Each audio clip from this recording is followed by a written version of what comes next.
नमस्कार. संपूर्ण महाराष्ट्रातील 60 वर्ष वयोगट असणाऱ्या ज्येष्ठ नागरिकांसाठी मुख्यमंत्री तीर्थदर्शन योजना सुरू झाली आहे. तर या संदर्भात नुकताच प्रसिद्ध झालेला जी.आर तुम्ही पाहू शकता. चला तर या संदर्भात संपूर्ण माहिती घेऊया. तर या योजनेअंतर्गत तुम्ही पाहू शकता की 60 वर्षे ज्यांचे वयोगट आहेत, तर अशा संपूर्ण महाराष्ट्रातील नागरिकांना निर्धारित तीर्थस्थळांपैकी एका स्थळाच्या यात्रेकरता पात्र व्यक्तीला एका वेळच योजनेचा लाभ घेता येईल आणि तसेच प्रवास खर्चाची कमाल मर्यादा प्रति व्यक्ती 30,000 रुपये इथपर्यंत राहणार आहे. तर यामध्ये प्रत्यक्ष प्रवास, भोजन, निवास इत्यादी बाबींचा यामध्ये समावेश असेल. तर यामध्ये पात्रता देण्यात आली आहे. लाभार्थी महाराष्ट्र राज्याचा रहिवासी असणे आवश्यक आहे.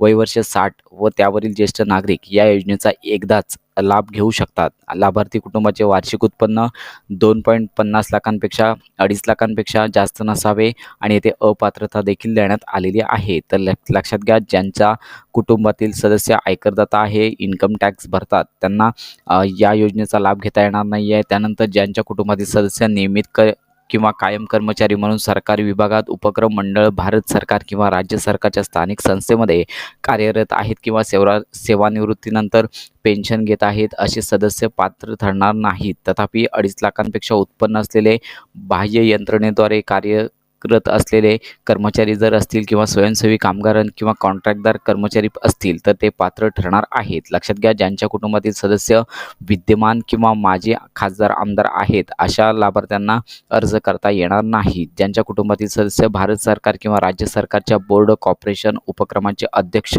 उपाध्यक्ष, संचालक सदस्य आहेत, यांना देखील अर्ज करता येणार नाही आहे. ज्यांच्याकडे 4 चाकी वाहने, ट्रॅक्टर वगळून त्यांच्या कुटुंबातील सदस्यांच्या नावावर नोंदणीकृत आहेत, हे देखील अर्ज करू शकत नाहीत. प्रवासासाठी जे अर्ज करणार आहेत ते ज्येष्ठ नागरिक मानसिक व शारीरिकदृष्ट्या सक्षम असणे आवश्यक आहे. कोणत्याही संसर्गजन्य रोगाने ग्रस्त नसावे, जसे की टीबी, हृदयाशी संबंधित श्वसन रोग, कोरोनरी अपुरेपणा, कोरोनरी थ्रोम्बोसिस, मानसिक आजार, संसर्गजन्य कुष्ठरोग इत्यादींचा यामध्ये समावेश असेल तर तुम्हाला योजनेचा लाभ घेता येणार नाही. त्यानंतर अर्जासोबत ज्येष्ठ नागरिकाला सरकारी वैद्यकीय अधिकाऱ्याने पूर्ण आरोग्य तपासणी केल्यानंतर ती व्यक्ती शारीरिकदृष्ट्या निरोगी आणि प्रस्तावित प्रवासासाठी सक्षम असल्याचे प्रमाणपत्र तुम्हाला सादर करावे लागणार आहे. तर लक्षात घ्या, हे प्रमाणपत्र 15 दिवसांपेक्षा जास्त जुने नसावे अशी अट देण्यात आलेली आहे. यामध्ये देखील ऑनलाईन अर्ज केले जाणार आहे. त्यानंतर लॉटरी निवडली जाणार आहे. तर जे अर्जदार मागील वर्षामध्ये लॉटरीत निवडले गेले होते परंतु प्रवासासाठी आमंत्रित करून त्यांनी पूर्ण प्रवास केला नाही, अशा माजी अर्जदारांना देखील या योजनेत पात्र ठरवले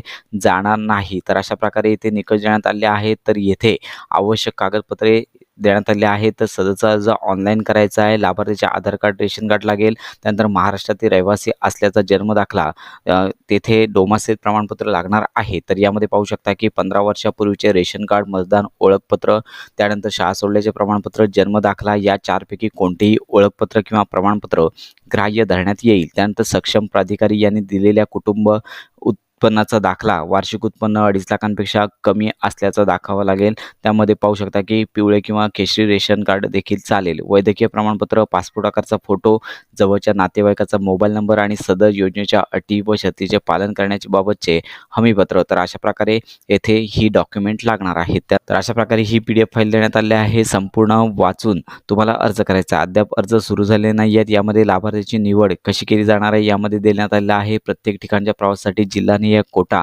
निश्चित केला जाईल आणि अर्जदारांच्या संख्येसह त्या जिल्ह्याच्या लोकसंख्येच्या प्रमाणात अधिभार देऊन कोटा निश्चित केला जाणार आहे. विहित कोट्यापेक्षा जास्त अर्जांच्या उपलब्धतेवर आधारित लॉटरीद्वारे निवड केली जाईल. तर जास्त अर्ज आले तर लॉटरीचा विचार करून कोट्यातील 100% अतिरिक्त लोकांसाठी प्रतीक्षा यादी देखील तयार केली जाणार आहे. तर लक्षात घ्या, निवडलेला प्रवासी प्रवासाला न गेल्यास प्रतीक्षा यादीतील व्यक्तीला प्रवासास पाठवता येणार आहे. तर अशा प्रकारे निवडलेले प्रवासी आणि प्रतीक्षा यादी विभागाच्या पोर्टलवरती एक नवीन वेबसाईट प्रसारित केली जाणार आहे. तर समाज कल्याणाच्या विभागाच्या पोर्टलवरती या याद्या प्रसिद्ध केल्या जातील. फक्त निवडलेली व्यक्ती तीर्थयात्रेला जाऊ शकते. इतर कोणतीही व्यक्ती कुटुंबातील सोबत जाऊ शकत नाही. जर पती पत्नीचे स्वतंत्रपणे अर्ज केला असेल तर एकाची लॉटरीत निवड झाली असेल आणि दुसऱ्या जोडीदाराची लॉटरीत निवड झाली नसेल तर आयुक्त, समाज कल्याण आयुक्तालय पुणे त्यांच्या किंवा तिला यात्रेवर पाठवण्याचा निर्णय घेऊ शकतील. तर अशा प्रकारे संपूर्ण माहिती देण्यात आली आहे. संपूर्ण माहिती वाचूनच अर्ज करायचा आहे. अर्ज प्रक्रिया आहे,